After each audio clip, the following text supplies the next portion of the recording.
Goeiemôre. Jy luister na die 15de oordeenking in die reeks. Jesus is die vraag. Vanoggend se tema is: Wie is my naaste? Regsgeleerdes het die vermoë om mense in 'n hoek te dryf met hulle vrae. Elke vraag is 'n meesterskuif tot die oomblik aanbreek. Skaakmat. In Lukas 10 vers 25 tot 37 kom 'n kenner van die wet by Jesus om hom te toets. Dis 'n kruisondervraging. Kom ons lees dit saam uit die woord. En kyk, 'n sekere wetskenner het opgestaan om Jesus te toets en hom gevra: Meester, wat moet ek doen om die ewige lewe te erf? Jesus sê toe vir hom: Wat staan in die wet geskryf? Wat lees jy daar? Hy het geantwoord: Jy moet die Here jou God lief hê met jou hele hart en met jou hele siel en met al jou krag en met jou hele verstand, en jou naaste soos jouself. Jy het reg geantwoord, het Jesus vir hom gesê. Doen dit en jy sal leef. Die twee vrae wat Jesus hom hier vra, kan 'n mens beskryf as sagte vrae. Selfs vrae na die oppervlak van jou begrip. Jy ken die antwoord. Gegeewe dat hy 'n wetskenner is, weet hy mos presies wat staan in die wet. Dit is sy vakgebied. Hy is 'n spesialis in daardie veld. En inderdaad kan hy die antwoord uit sy kop uit aanhaal.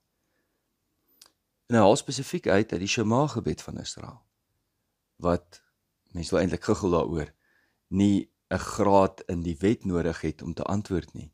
Want elke Joodse kind, elke groot mens in die Joodse wêreld, moet, tot vandag toe nog, 2 maal per dag die Shema gebed bid.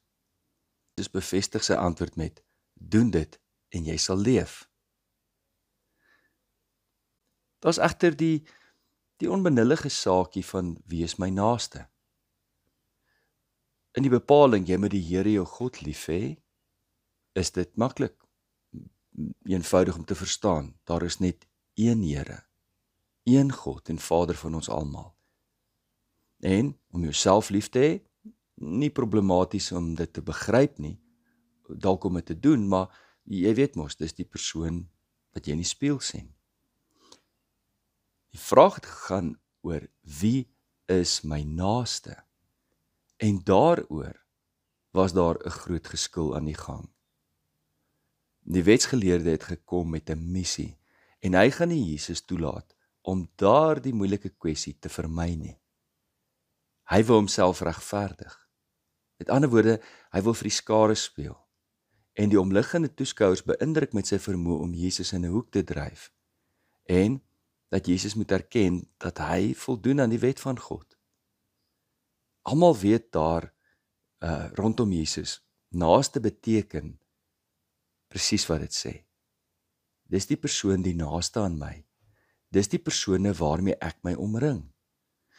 Om nou nie hardop te sê nie, ek meen, daar is mense van ander volkere en ander stamme, ander nasies, daar rondom hulle.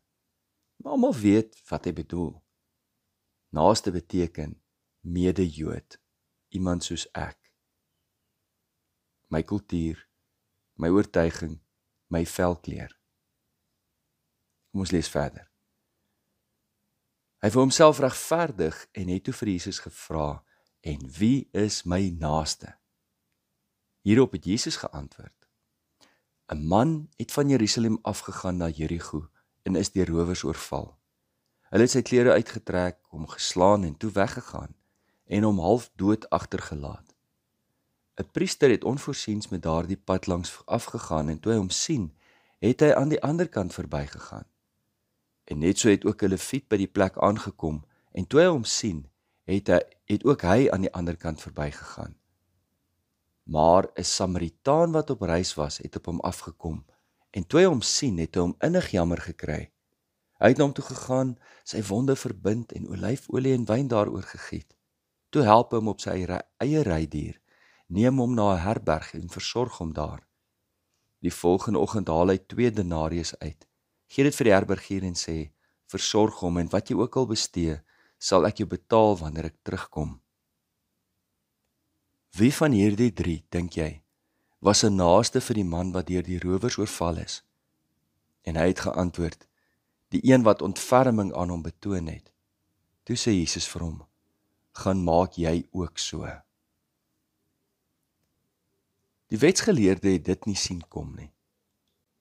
Die gelykenis wat Jesus vertel, draai sy hele redenasie op sy kop.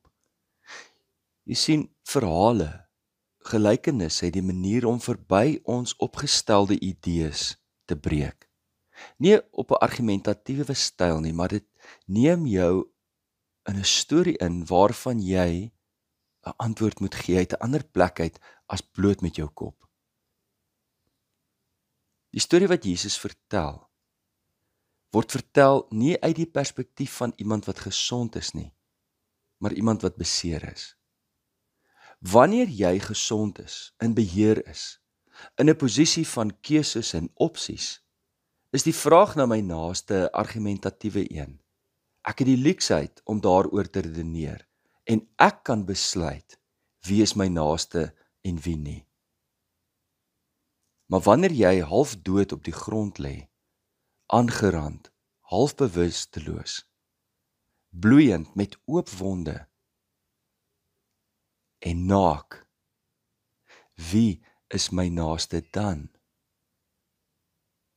Almal wat daar rondom Jesus staan, ken die antwoord op die vraag, is 'n Samaritaan die naaste van 'n Jood? En almal, selfs Samaritane sou waarskynlik die vraag dieselfde antwoord, nee. As gevolg van historiese redes is Samaritane as onrein beskou. Om een rabbi aan te haal, hy wat die brood van Samaritane eet, kan net sowel die vleis van 'n vark eet.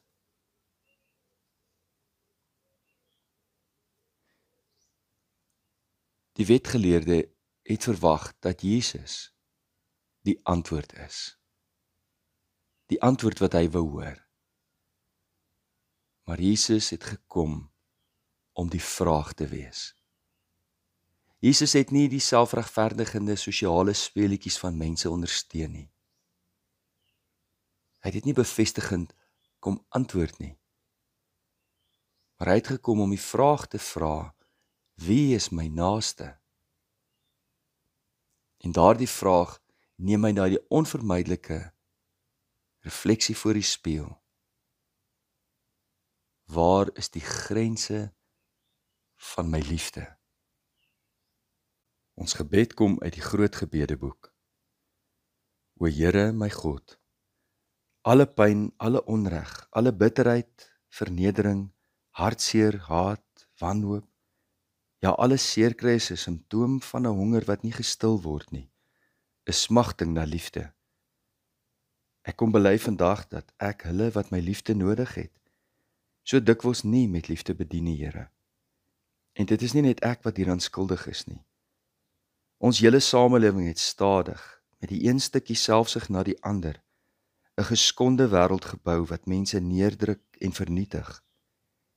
En daagliks gaan ons voort om eerder ons selfliefde te voed, terwyl mense rondom ons met uitgestrekte, bedelende hande sterf weens 'n gebrek aan liefde. Here, help ons om lief te hê, soos Jesus lief gehad het. Om U lief te hê met ons hele hart, met ons hele siel, al ons krag en ons verstand. Help ons om onsself lief te hê. Maar help ons in die besonder om ons naaste lief te hê, soos Jesus ons kom leer het, sodat niemand sal ly of sterf, omdat ek die liefde weerhou het nie, wat 'n ander nodig gehad het om te leef. In Jesus naam. Amen. Liefde en 'n geseënde naweek vir elkeen.